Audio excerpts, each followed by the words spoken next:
लोकसभा में विपक्ष के नेता राहुल गांधी ने कहा, सदन से कुछ दिन पहले अदानी जी का यूएसए में केस आया। पूरे समय भाजपा ने उस पर बहस रोकने की कोशिश की। भाजपा का मुख्य मकसद था कि अदानी के मुद्दे पर चर्चा और बहस ना हो, ये दब जाए। उसके बाद अमित शाह जी का बयान आया। हम पहले से ही कह रहे हैं कि भाजपा आरएसएस की सोच संविधान विरोधी, अंबेडकर विरोधी है। अंबेडकर जी की याद और उनकी सोच को ये लोग मिटाना चाहते हैं, खत्म करना चाहते हैं। देखिए उन्होंने क्या कहा। मेन इशू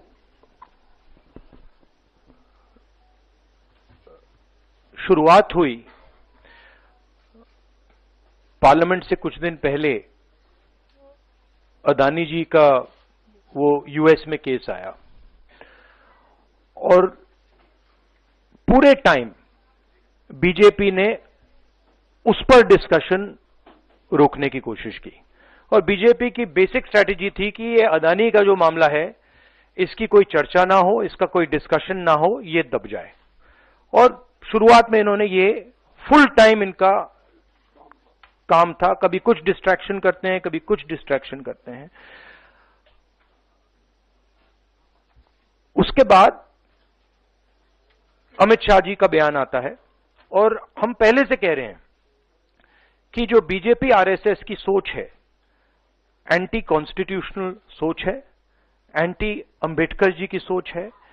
और जो अंबेडकर जी की मेमोरी है, जो उनका कंट्रीब्यूशन है, उसको ये लोग मिटाना चाहते हैं, खत्म करना चाहते हैं। और डायरेक्टली इनके मंत्री ने, होम मिनिस्टर ने डायरेक्टली सबके सामने जो उनका माइंडसेट है वो सबके सामने उन्होंने दिखा दिया। हमने कहा कि अपॉलॉजी होनी चाहिए और उनको रिजाइन करना चाहिए, नहीं किया। और आज फिर से इन्होंने एक नया डिस्ट्रैक्शन शुरू किया है। हम अंबेडकर जी की स्टैचू से सारे एमपी शांति से पार्लियामेंट हाउस जा रहे थे। पार्लियामेंट हाउस के सीढ़ियों पे बीजेपी के एमपी लकड़ियां लिए हमारे सामने खड़े होते हैं, हमें अंदर नहीं जाने देते हैं। और उसके बाद अब ये थोड़ा सा अपना फिर से डिस्ट्रैक्शन करने की कोशिश कर रहे हैं। रियलिटी ये है, इन्होंने अंबेडकर जी का अपमान किया है, उसकी अपॉलॉजी होनी चाहिए और रिजाइन करना चाहिए होम मिनिस्टर को।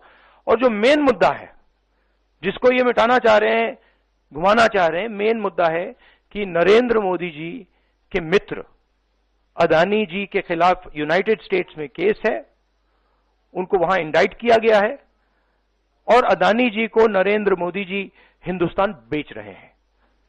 यह मेन मुद्दा है और इसकी डिस्कशन ये लोग नहीं चाहते हैं।